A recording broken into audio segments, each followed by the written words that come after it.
또박하게 잘 읽는 것도 있죠. 감사합니다. 오늘 본문의 말씀을 통해서 분명한 소원을 간직하라, 분명한 소원을 간직하라라는 제목으로 말씀을 나누도록 하겠습니다. 우리 새벽에 좀 한번 인사하도록 하겠습니다.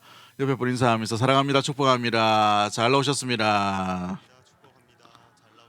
우리 한번 더 인사합니다. 분명한 소원을 가지십시오. 오늘 본문에 한 시각 장애인이 소개되고 있죠.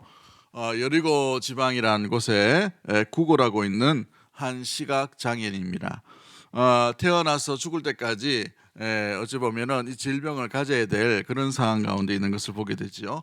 운명적인 비극을 안고 있는 사람이 이 바로 한 시각 장애인 이 사람이었습니다. 그러나 어느 날 소문을 듣게 됩니다.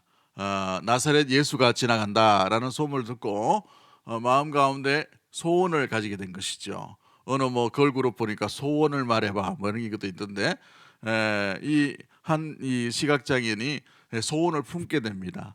소원을 품고 소원을 가지게 되는데 보통은 소원을 품고 소원을 가지지만 생각과 마음 속에만 가지고 말아버리는 일들이 많이 있죠. 그런데 이 한 시각장애인은 실행에 옮기는 것을 보게 되죠. 그 실행에 옮기는 것이 무엇입니까?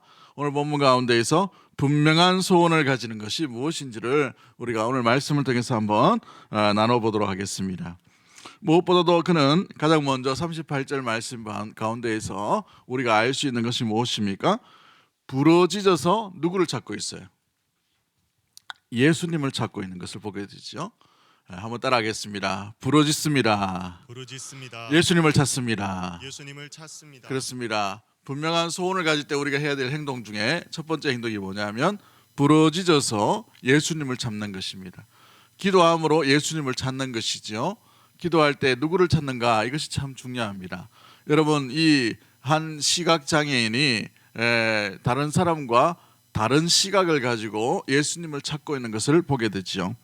여러분 37절 말씀에 36절 37절 말씀 우리 한번 읽어봅니다. 36절 37절 시작. 무리가 지나감을 듣고 이 무슨 일이냐고 물은데 그들이 나사렛 예수께서 지나가신다 하니. 오늘 본문에서는 맹인이라고 얘기했지만 시각장애인이죠. 이 시각장애인은 어떤 시각을 가집니까? 우리 38절 말씀에 뭐라고 되어 있습니까? 38절도 같이 봅니다. 시작. 맹인이 외쳐 이르되 다윗의 자손 예수여 나를 불쌍히 여기소서 하거늘. 무리와 이 한 맹인 이 시각장애인과의 시각 차이, 어떤 관점 차이가 무엇이에요? 찾아보셨습니까? 새벽에 자꾸 찾아라 하고 하니까 참 그죠? 어떤 관점이 있나요? 무리는 뭘 이야기합니까? 나사렛 예수라고 얘기하죠. 나사렛 예수가 뭐예요? 촌동네 예수라는 말이에요. 촌동네 예수. 저기 이 변두리 지방에 사람들이 인정받지 못하는 그곳 나사렛에 사는 예수 청년이 지나간다라고 얘기합니다. 이 나사렛이라는 동네는 많은 이 유대인들과 많은 사람들 앞에서 어찌 보면은 무시당하는 땅이에요. 나사렛에서 무슨 선한 것이 있겠느냐라고 이 고백했던 제자 중에 한 사람도 있지요. 그처럼 이 나사렛이라는 곳은 무시당하는 곳입니다. 무리는 나사렛 예수로 알고 따라다녔다는 것이죠. 인기 많은 나사렛 촌동네에서 태어난 이제 30대가 된 한 청년이 이제 우리 마을로 지나간다, 여리고 마을로 지나간다라고 이렇게 생각하고 무리가 쫓았다는 거예요. 그런데 이 이야기를 들었던 한 맹인, 시각장애인이었던 이 사람은 무엇으로 알고 무엇으로 부르짖고 무엇으로 외치고 있는 가운데 있습니까? 다윗의 자손이요 라고 되어 있죠. 다윗의 자손 예수요 라고 되어 있어요. 이 시각차가 무엇을 보여줍니까? 무리가 따라다녔다는 사람은 인기 많은 그 한 사람이라고 얘기할 수 있지만 이 한 맹인 되었던 시각장애인이 쫓았던 것은 누구를 쫓고 있어요? 메시아 예수 그리스도, 구원자 예수 그리스도를 따르고 있음을 바라보게 됩니다. 마태복음 1장에 우리 예수님의 시작이 어떻게 되고 있습니까? 다윗과 아브라함과 다윗의 자손 예수 그리스도의 계보라라고 시작하고 있죠. 다윗의 자손이라는 것은 유대인들이 믿을 때에 다윗의 혈통으로 오신 메시아 구원자라는 신앙관이 메시아관이 있음을 바라보게 됩니다. 그러므로 이 한 맹인, 이 시각장애인이 외치는 것은 구원자여 나를 구원하소서라는 고백으로 나아가고 있다는 것이죠. 다른 사람은 무리로 따라갔지만 이 한 맹인된 사람은 진실한 구원자이신 메시아를 부르짖을 때에 그 메시아 앞에 기도하고 있는, 메시아 앞에 엎드리는, 메시아 앞에 부르짖는 삶을 살고 있다는 것을 바라보게 됩니다. 우리가 때로는 기도할 때에 누구에게 기도하는가 잊어버릴 때가 있어요. 우리 예수님께서 좋은 이웃으로 생각할 때도 있고 친구로 생각할 때도 있고 우리 예수님이 그냥 소원을 들어주시는 분으로 생각할 수 있지만 우리 예수님은 무엇보다도 우리의 생명, 우리의 죄의 모든 것들을 결과를 다 용서해 주시기 위해 이 땅 가운데 오신 메시아 구원자이심을 믿습니다. 그 믿음 가운데에서 우리가 기도함이 필요하다는 사실이죠. 여러분 누구에게 부르짖습니까? 부르짖음의 그 대상을 분명히 알 수 있는 믿음의 모든 가족들 되기를 주의 이름으로 간절히 축복합니다. 부르짖는 자를 하나님께서 어떻게 하십니까? 부르짖는 자를 찾으시고 만나주시고 응답하여 주시고 붙들어 주시고 찾아오시는 분이 바로 우리 메시아 예수 그리스도 우리 하나님이신 줄 믿습니다. 잠언에 보면 나를 사랑하는 자들이 나의 사랑을 입으며 나를 간절히 찾는 자가 나를 뭐한다고 되어 있어요? 만날 것이라 라고 말씀하고 있죠.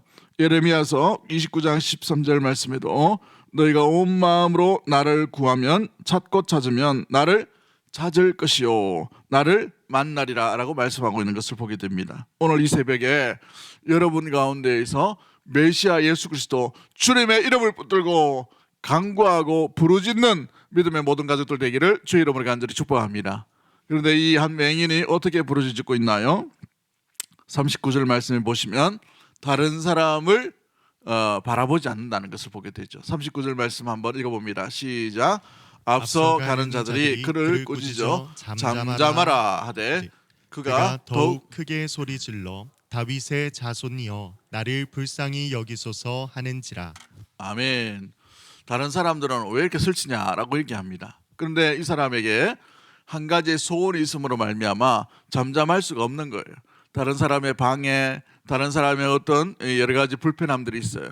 가장 많은 불편이 뭡니까? 자기의 눈이 보이지 않는 불편한 가운데에서도 예수님을 만나기 위해 곧장 예수님을 붙들기 위해 나아가는 것을 보게 되죠. 그렇습니다. 앞서가는 자들이 꾸짖어 말리는 가운데에서도 여러 가지 상황 가운데서도 여러 가지 방해가 있음에도 불구하고 그런 멈추지 않았다는 사실입니다. 사랑하는 성도 여러분, 우리가 주님 앞에 기도하고 엎드릴 때마다 여러 가지의 응답이 더디될 때도 있고 환경 가운데 우리가 엎드려지지 못할 때도 있고 여러 가지 어려움으로 말미암아 주님 앞에 온전히 부르짖는 삶을 살아가지 못할 때가 있어요. 여러 가지 인생의 방해가 일어날 때에도 여러분 무엇보다 그 자리에 주저앉지 말고 끝까지 주님 앞에 부르짖는 자로 날마다 나아가게 되기를 주의 이름으로 간절히 축복합니다. 여러분에게 다가오는 여러 가지 방해가 있다 하더라도 그것을 극복하고 주님 앞에 나아가야 되는 거예요. 그것이 살 길이고 그것이 응답의 비결인 줄 믿습니다. 어떤 방해 속에서도 주님 앞에 찾아오는 것, 주님 앞에 나아가는 것을 무엇보다도 그 삶 가운데에서 방해받지 않도록 온전하게 나아갈 수 있는 믿음의 모든 가족들 되기를 주의 이름으로 간절히 축복합니다. 여러분에 있는 건강도 마찬가지요, 마음의 불편함도 마찬가지입니다. 다른 어떤 것도 의식하지 말고 주님을 찾고 주님께 부르짖는 믿음의 삶을 끝까지 포기하지 않게 되기를 주의 이름으로 간절히 축복합니다. 세 번째가 우리가 기억해야 될 게 뭡니까? 41절 말씀에 오늘 이 설교의 주제의 핵심이지요. 우리 41절 말씀을 읽어봅니다. 시작. 내게 무엇을 하여 주기를 원하느냐. 이르되 주여 보기를 원하나이다. 아멘. 그렇습니다. 이 한 맹인 되었던 이 시각장애인은 우리 예수님께 두 번이나 다윗의 자손 예수여 나를 불쌍히 여기소서라는 그 말 가운데에서 그냥 나가는 것이 아니라 분명한 소원을 가지고 나갔다는 사실입니다. 분명한 기도의 제목을 가지고 나갔다는 것이지요. 여러분 기도할 때에 주님께서 뭘 들어주실지를 여러분이 마음 가운데 소원을 가지고 나오셔야 됩니다. 그냥 그 기도하는 것이 아니라 분명한 소원이 뭔가, 분명한 RM이 뭔가, 구체적인 응답이 뭔가, 구체적인 기도적인 뭔가를 들고 주님 앞에 나아가야 되는 것이죠. 우리 이번 부흥회가 구체적으로 여러분의 삶 가운데 기도의 제목들이 응답되는 그런 시간 되기를 주의 이름으로 간절히 축복합니다. 우리의 마음의 문들이 열려짐으로 말미암아 주님의 응답하심이 온전히 일어날 수 있는 복된 시간이 되기를 주의 이름으로 간절히 축복합니다. 그러기 위해 우리가 오늘 이 아침 가운데에 우리의 기도 제목이 뭔지, 구체적인 것이 어떤 것인지, 그죠? 우리의 삶의 모든 이 기도 제목들을 한번 정리해 볼 수 있는 우리 귀한 믿음의 모든 가족들이 되기를 원하고, 그 기도 제목을 가지고 우리가 주님 앞으로 날마다 나아갈 수 있게 되기를 주의 이름으로 간절히 축복합니다. 오늘 이 한 시각장애인은 보기를 원하나이다, 이 한 가지 소원으로 사람들의 방해, 사람들의 부끄러움, 창피함, 사람들 앞에서의 여러 가지 드러남 가운데서도 온전히 방해받지 아니하고 나아갔다는 것을 보게 되지요. 분명한 소원이 바로 이것이다 라는 것을 알고 내놓았다는 것입니다. 예수님 이것입니다 라는 것을 드렸다는 것이죠. 여러분의 기도 제목을 주께 내어 드릴 수 있는 믿음의 모든 가족들 되기를 주의 이름을 간절히 축복합니다. 너희 짐을 여호와께 말하라고 되어 있어요. 맡기라. 짐이 뭔지 몰라요. 근데 자기 짐이 뭔지 몰라. 자기 기도 제목은 뭔지 몰라요.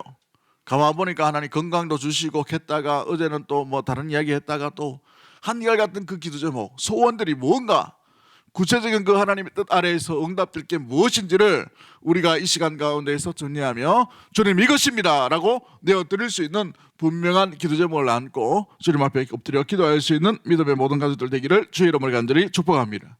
그 짐이 무엇보다도 정리가 되고 간직해지고 주님 이것입니다 라고 할 때에 우리가 주님 앞에 어떤 방해도 무릅쓰고도 나아갈 수 있고, 나아감으로 말미암아 주님 이것입니다, 고쳐지기를 원합니다, 보기를 원합니다, 회복되기를 원합니다, 길이 열리기를 원합니다, 건강이 회복되기를 원하고 관계가 회복되기를 원합니다, 내 마음속에 응어리진 것들이 눅눅듯이 녹아지기를 원합니다. 그 상처와 그 아픔들이 더 이상 과거에 매이지 아니하고 온전히 주님께서 주시는 현재의 그 은혜로 말미암아 온전히 치유되고 회개되어지고 온전히 주님 앞에 나아갈 수 있는 그런 삶이 되기를 원합니다. 이렇게 분명한 기도 제목을 가지고 나아갈 수 있는 이 아침이 되기를 주의 이름으로 간절히 축복합니다. 할렐루야. 마지막 네 번째가 뭐예요? 다 있어요. 짐도 있고 용기도 있고 하나님 앞에, 예수님 앞에 부르짖는 삶도 있어요. 그러나 다 있다 하더라도 한 가지가 없으면 아무것도 안 돼요. 이 마지막 한 가지가 뭡니까? 믿음이 있어야 되는 것이죠. 42절 말씀 우리 한번 읽어봅니다. 42절 말씀 시작. 예수께서 그에게 이르시되 보라 내 믿음이 너를 구원하였느니라 하시매. 아멘. 이 한 맹인되었던 이 한 시각장애인은 예수님께 두 번이나 나아가면서 부끄러움을 무릅쓰고 나갈 때 이미 뭐가 있었다는 거예요? 믿음이 있었다는 것이죠. 그래서 무리들과의 시각 차이가 여기에 있었다는 것입니다. 이 한 청년은 무리들이 따라갔던 나사렛 예수를 쫓은 것이 아니라, 여러분, 메시아이신 예수님을 어떻게 했다는 거예요? 믿었다는 것이죠. 그래서 무리들이 나사렛 예수가 지나가신다는 소리만 듣고도 소리질러 가로되 다윗의 자손 예수여라고 소리를 지르며 예수님을 따라가며 쫓아가며 잠잠하지 못했던 이유가 바로 여기에 있다는 것이죠. 이 기회를 놓치면 아무것도 안 된다, 고칠 수가 없다, 회복되지 못한다는 것을 알고 있었어요.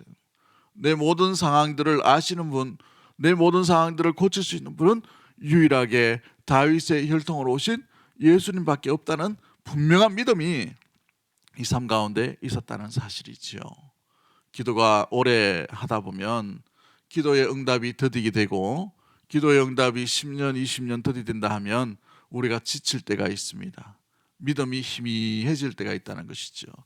믿음을 가지지 아니하고 습관적으로 기도할 때도 종종 있게 되는 것을 보게 됩니다. 언제 회복됩니까? 포기할 때도 있어요. 이게 아닌갑다라고 생각할 때도 있죠. 사랑하는 성도 여러분, 주님은 들으시는 분인 줄 믿습니다. 믿음 가운데 간구하는 자의 음성과 그 내면의 세계들을, 소리를 분명하게 기억하여 주시고 응답하시는 하나님인 줄 믿습니다. 무엇보다도 하나님께서는 우리를 지으시고 우리를 만드시고 우리를 부르시고 난 뒤에 사랑하는 자녀들의 그 음성과 그 부르짖음에 온전히 응답하실, 귀를 기울이시는 하나님인 줄 기억하고 우리 믿음을 보일 수 있는 믿음의 모든 가족들이 되기를 주의 이름으로 간절히 축복합니다. 여러분의 기도 제목에 여러분의 믿음이 담겨 있는가? 여러분의 그 헌신에 믿음이 담겨 있는가? 오늘 점검하며 주님 앞에 내 믿음이 온전히 굳건해질 수 있도록 그 믿음으로 말미암아 내 믿음이 너를 구원하리라 라는 말씀처럼 그 믿음으로 말미암아 고쳐짐과 회복과 치유와 온전히 있게 하시는 하나님을 만나게 되는 놀라운 이 새벽이 되기를 주의 이름으로 간절히 축복합니다. 여러분 마태복음 17장 20절 말씀에 뭐라고 말씀하십니까? 겨자씨만한 믿음이 있다 하더라도, 여러분 겨자씨는 눈곱만한 거예요. 눈곱만한 거. 제 눈곱은 큰데요 뭐 하시는 분이 있겠지만 이 들깨 정도, 참깨 정도네요. 참깨 정도, 들깨 정도 이렇게 되어 있는데 아주 작아요. 그런데 이게 자라면은 뭐 엄청나게 큰 나무는 아닙니다. 이 겨자나무는. 그러나 이 씨에 비해서는 엄청나게 크죠. 수십 배, 수백 배 되니까 엄청나게 크게 자랍니다. 그것처럼 여러분 우리 주님께서 기대하시는 것은 뭐냐 하면 단순히 주님을 믿느냐 믿지 않느냐 이걸 바라보신다는 사실입니다. 어찌 보면 우리가 새벽에 왜 이 단잠을 깨웁니까? 왜 이렇게 부흥회 앞두고 무엇보다도 기도로 이렇게 준비하는가요? 믿음을 준비하기 위해서인 거예요. 믿음을 준비하기 위해. 여러분 이 믿음이 습관으로 되는 건 아닙니다. 믿음은 내 신앙의 고백으로 날마다 주님을 만나야만 온전히 믿음이 자라가게 되고 성장하게 되는 것이지요. 우리 주님께서 내 믿음을 보이라 하실 때에 여러분 가운데에서 그 믿음이 온전히 주님 앞에 나오는, 들어 보이는 그런 아름다운 증명이 되고 증거가 되고 드러나고 나타나는 온전한 이 아침과 우리의 삶이 되기를 주의 이름으로 간절히 축복합니다. 우리 믿음이 나타날 수 있기를 원합니다. 그 믿음으로 말미암아 분명한 소원이 주님 앞에 상달되고 응답되는 이 아침과 우리의 인생과 우리의 삶이 되기를 주의 이름으로 간절히 축복합니다. 우리 다음 세대 아이들이 몇 명이 왔지만 여러분들이 하나님 앞에 뭘 요구하는지, 뭘 들으시면 좋은지를 한번 기도해 보기를 원해요. 어릴 때부터 하나님 나는 이렇게 되었으면 좋겠습니다. 그 소원을 한번 분명하게 가졌으면 좋겠어요. 그 소원을 하나님께서 기뻐하시면 어떻게 사용할지 몰라요. 하나님께서 붙들어 주시면 어떻게 사용할지 모른단 말이죠. 요셉에게 지혜를 주셨습니다. 하나님께서 지혜를 주신 줄 알았지요. 그래서 형제들이 질투를 합니다. 여러 가지 질투 가운데서 그를 어떻게 사용하십니까? 그 집안에 국한되지 않게 사용하셔요. 그 지역에 국한되지 않도록 사용하십니다. 당시 애굽이면 전 세계를 의미하지요. 그 전 세계 가운데 하나님께서 내놓으시고 그 지혜를 통해서 많은 사람들을 살리게 되는 아름다운 도구로 사용하시는 것을 보게 됩니다. 다니엘을 어떻게 사용하십니까? 하나님께서 그 다니엘에게 명철과 지혜와 지식을 주셨어요. 그런데 그 명철과 지혜와 지식을 주심으로 말미암아서 그 애굽이 뭐예요? 이 가나안 땅에가 있는 것이 아니라 저 위에 있는 이 제국이었던 바벨론이라는 그 제국 가운데에서 바벨론이 메대로 바뀌고 파사로 바뀌고 다시 페르시아 제국으로 바뀌는 그 상황 가운데도 내 나라와 내 제국이 바뀌는 가운데서도 여전히 한결같이 다니엘의 지혜와 지식과 아름다운 무엇보다도 그 용감, 무엇보다 믿음이 온전히 쓰임받게 되는 놀라운 일들로 나타나게 되는 것을 보게 되지요. 아직도 이 다니엘의 무덤은 그 지역에 있어요. 관 하나만 이렇게 딱 돼가지고 유적지 보면은 이렇게 되어 있는데 아무튼 그 나라 사람들도 존중하는 사람이 되었다는 사실이죠. 지금까지도. 사랑하는 성도 여러분, 여러분의 소원, 여러분의 기도 제목을 정리하고 그것이 믿음 가운데에서 함께 주님을 만나고 부르짖을 때에 주님은 응답하시고 찾아주시고 만나주시고 붙들어주시며 길을 열어주시는 온전한 하나님으로 여러분 가운데 함께 하시는 줄 믿습니다. 그 주님을 의지하고 기도하는 믿음의 모든 가족들 되기를 주의 이름으로 간절히 축복합니다. 우리 한번 찬양하고 기도하기를 원합니다. 우리 함께 기도에 주 앞에 나와 무릎 꿇고 우리 믿음으로 한번 고백할까요?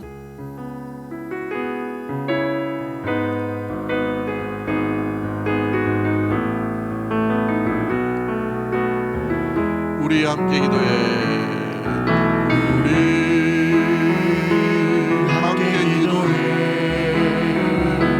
주 앞에 나와 무릎 꿇고 베푸시는 주 하늘을 향해 두 손 들고 하늘을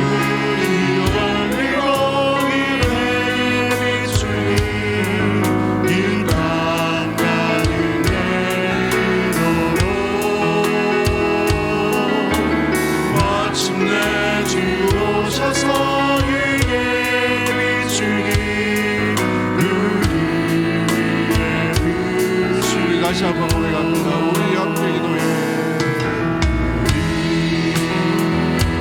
함께 기도해 주 앞에 나와 무릎 꿇고 외우시는 주 하늘을 향해 두 손 들고 하늘이 열리고 은혜의 비추니 이 땅가를 내리도록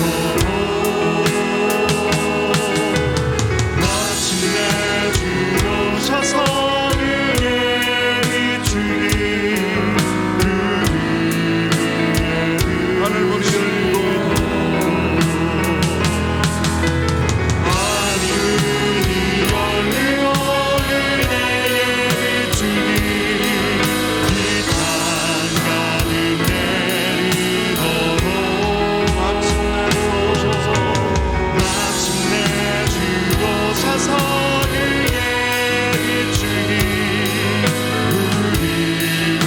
우리 다시 고백합니다. 하늘 문이 열리고 은혜의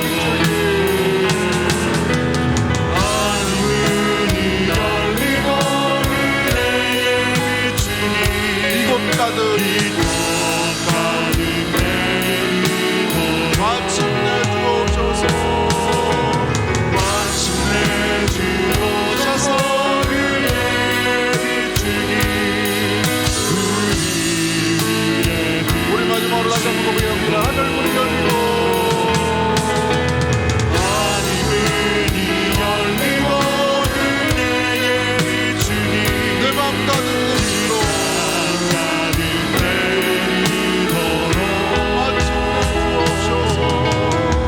마침내 주 오셔서 은혜의 비추니 우리의 드시도록 이 시간에 우리 합심해서 먼저 한번 기도하기를 원합니다. 우리 주님은 은혜로서 언제든지 우리 삶 가운데에 여리고를 지나가는 것처럼 지나가십니다. 우리의 시간 가운데에 이 새벽의 시간일 수도 있고 정오의 시간일 수도 있고 우리가 밥 먹는 시간일 수도 있고 우리가 차를 운전하고 나가는 시간일 수도 있어요. 그러나 수없이 은혜로 지나가시는 그 주님을 방관자로 우리가 남겨져 있는 것이 아니라 주님을 만날 수 있는 우리의 삶이 될 수 있도록 주님 인도해달라고 기도하십시다.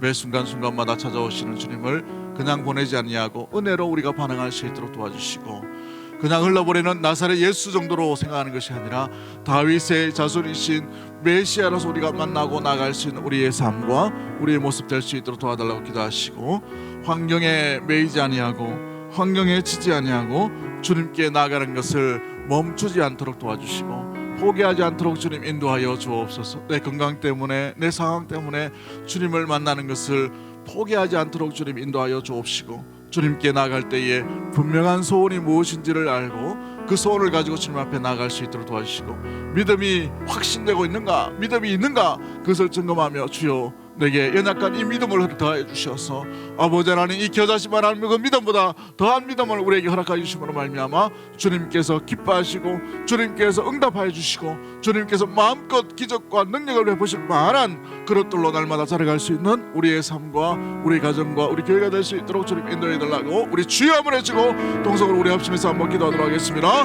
주여